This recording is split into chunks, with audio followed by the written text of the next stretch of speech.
મોરબીમાં માનવ જિંદગીને બચાવવા માટે ટ્રસ્ટ સંચાલિત શરૂ થઈ શ્રી બ્લડ બેંક સેન્ટર. એક કહેવત છે ને કે રક્તદાન એ મહાદાન.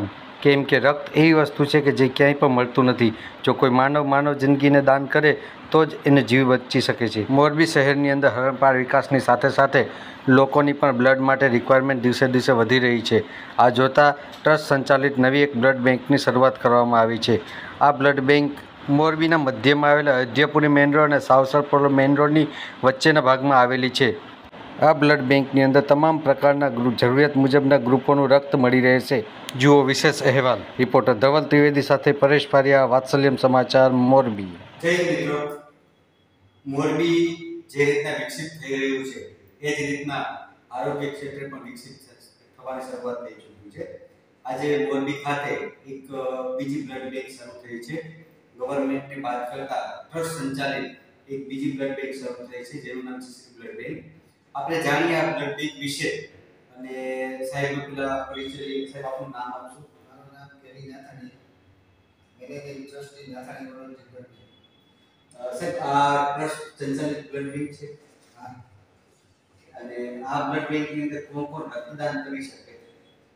જે રક્તદાતાની ઉંમર 18 વર્ષથી 65 વર્ષની વચ્ચે હોય, જેમનું વજન 45 કિલોથી વધુ હોય, જેમને HIV, એચસીવી, એસસીવી, મલેરિયા કે કોઈ રોગોની અસર ન હોય, હૃદય સંબંધિત કોઈ રોગ ન હોય, ટૂંકમાં તંદુરસ્ત વ્યક્તિ નિયમિત દર 3 મહિને રક્તદાન કરી શકે છે.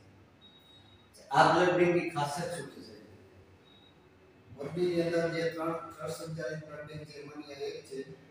ત્રણેય પણ બ્લડ બેંકમાં જે પેશન્ટ પાસેથી લેવામાં આવતો ચાર્જ છે એક સરખો છે અને ત્રણેય બ્લડ બેંકની લોકોને નુકસાન થઈને ધોરણે ચાલે છે.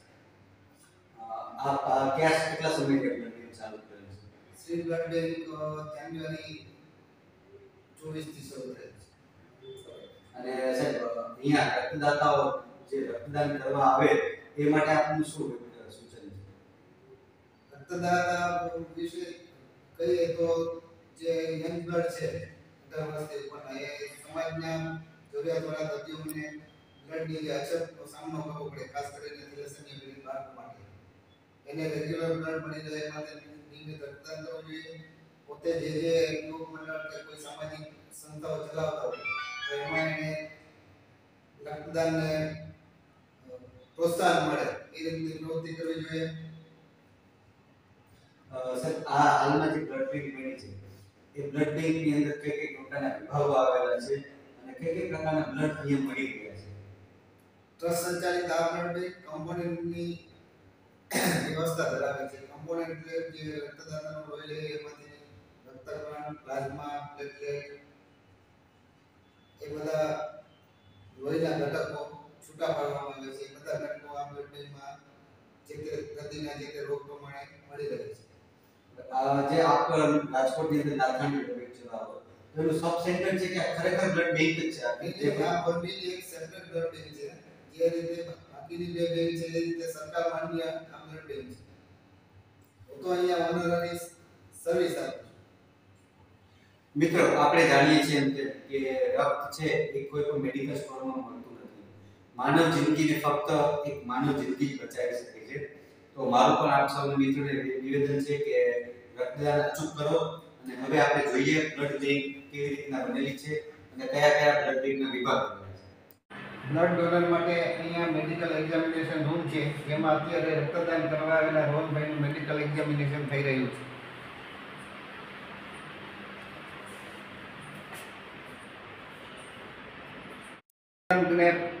રક્તદાન કરવા માટે પ્રોત્સાહિત થાય તે માટે આ ડોનર કાઉન્સેલિંગ રૂમ છે, જ્યાં રક્તદાનની મહત્તા એમને સમજાવવામાં આવે છે.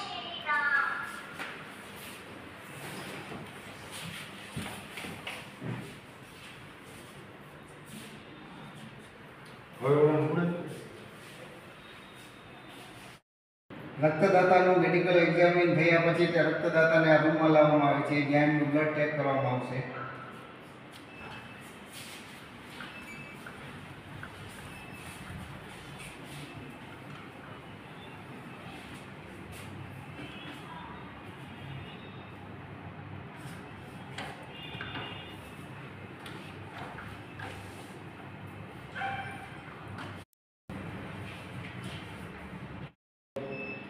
રક્તદાતા રક્તદાન કરી લે ત્યાર પછી એમને રિફ્રેશમેન્ટ માટે આ રૂમમાં લાવવામાં આવે છે, જ્યાં તેમને કોફી બિસ્કિટ અથવા ઠંડુ પ્રવાહી આપવામાં આવે છે. રક્તદાતા રક્તદાન કરી લે ત્યાર પછી બધા સેમ્પલ અહીંયા એમના ટેસ્ટ કરવામાં આવે છે, જેમાં HIV, HPCG, HCV, મલેરિયા અને જાતિ રોગ VDRL એટલા 5 ટેસ્ટ કરવામાં આવે છે, જેનો આ રૂમ છે, જેની અંદર આ બધા ટેસ્ટ થઈ જાય. ટેસ્ટ બધા નેગેટિવ આવે તો જ એ બ્લડ બીજા દર્દીને આપવામાં આવે છે, અધરવાઇઝ એ બ્લડ બાયોમેડિકલ વેસ્ટમાં બાળી નાખવામાં આવે છે. રક્તદાતાના HIV, કમળો B, કમળો C એટલે કે HPCG, HCV ના ત્રણેય ટેસ્ટ માઇક્રોલાઇઝર પદ્ધતિથી અતિ આધુનિક સાધનથી કરવામાં આવે છે, જે આ મશીન છે, જેનો અત્યારે ટેસ્ટ પ્રોસિજર ચાલુ છે તેની દ્વારા.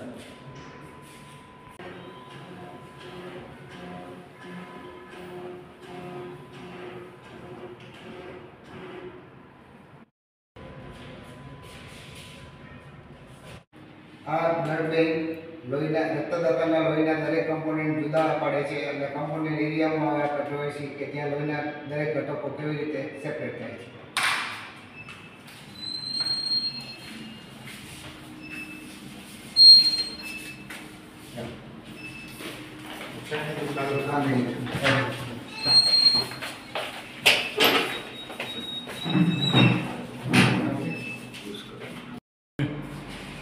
રક્તદાતા જે રક્તદાન કરે છે એને ડબલ બેગ અથવા ટ્રિપલ બેગમાં લેવામાં આવે છે. ડબલ બેગ અથવા ટ્રિપલ બેગમાંથી જે લોહીના ઘટકો જુદા પાડવામાં આવે છે એનું આ મશીન છે. એવી રક્તદાતાની બેગ આખરે ખાનામાં મૂકવામાં આવે છે અને પછી એના RPM જે તે RPM પર્ટિક્યુલર જે તે ટેમ્પરેચર અને કેટલી મિનિટ માટે ફેરવવામાં આવે છે એ ફેરવીને જતા ઘટકો જુદા પાડવામાં આવે છે.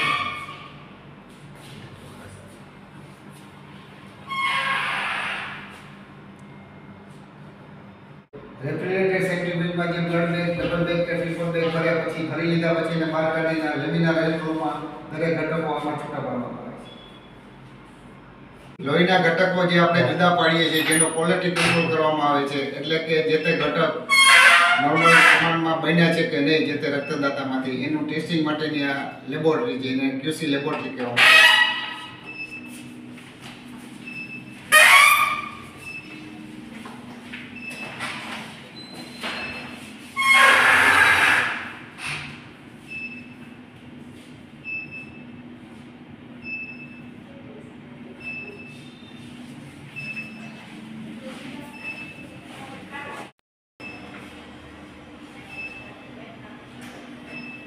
રક્તદાતાએ કરેલ રક્તદાન પછી એમના RCC, પ્લેટલેટ, FFP જેવા જે ઘટકો આપણે જુદા પાડ્યા છે એ દરેક ઘટકોને અલગ અલગ ટેમ્પરેચરમાં એને પ્રિઝર્વ કરવામાં આવે છે. એ માટેનો રૂમ છે જેમાં RCC 2 થી 6 ડિગ્રીમાં પ્રિઝર્વ કરવામાં આવે છે, પ્લેટલેટ 22 ડિગ્રીમાં પ્રિઝર્વ કરવામાં આવે છે અને FFP એટલે કે પ્લાઝમા -40 ડિગ્રીમાં રાખવામાં આવે છે, જે બધા સાધનો અંદર છે.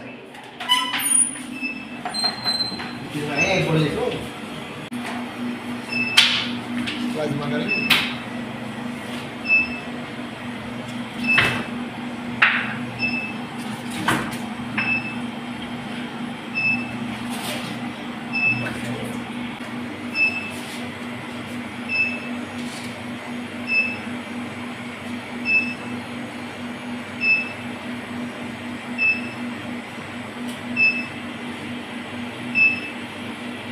મિત્રો, આપણે આ બ્લડ બેંકની મુલાકાત જોઈ, બ્લડ બેંકના વિભાગો જોયા. સાહેબ, આ બ્લડ બેંક ક્યાં આવેલી છે એ જરા દર્શક મિત્રોને જણાવશો. મોરબીમાં અયોધ્યાપુરી રોડ અને સાવસર મેઇન રોડની વચ્ચે પરમેશ્વર પ્લાઝા નામનું બિલ્ડિંગ છે, જેમાં 5મા માળે આ બ્લડ બેંક કાર્યરત છે. સાહેબ, આપ શું યુવાનોને એક વિનંતી કરવા માંગો છો કે જેથી રક્તદાન વધુને વધુ થાય અને લોકોના જિંદગી બચાવી શકાય? યુવા વર્ગ જે અત્યારે દિવસની ઉજવણી કરે છે, બીજા કોઈ જન્માષ્ટમી છે, દિવાળી એવા પ્રસંગને અનુરૂપ જે ફંક્શનો કરે છે, એમાં ખોટા ખર્ચા કરીને જે ખોટા ખર્ચા થાય છે એ બચાવીને જરૂરિયાતવાળા દર્દીઓને લોહી મળે એના માટે જો રક્તદાન કેમ કરવાનું આખું કોન્સેપ્ટ અપનાવે તો જરૂરિયાતવાળા દર્દીઓને આસાનીથી લોહી મળી રહેશે. વાત્સલ્યમ સમાચાર નિહાળવા બદલ સૌ દર્શક મિત્રોનો આભાર.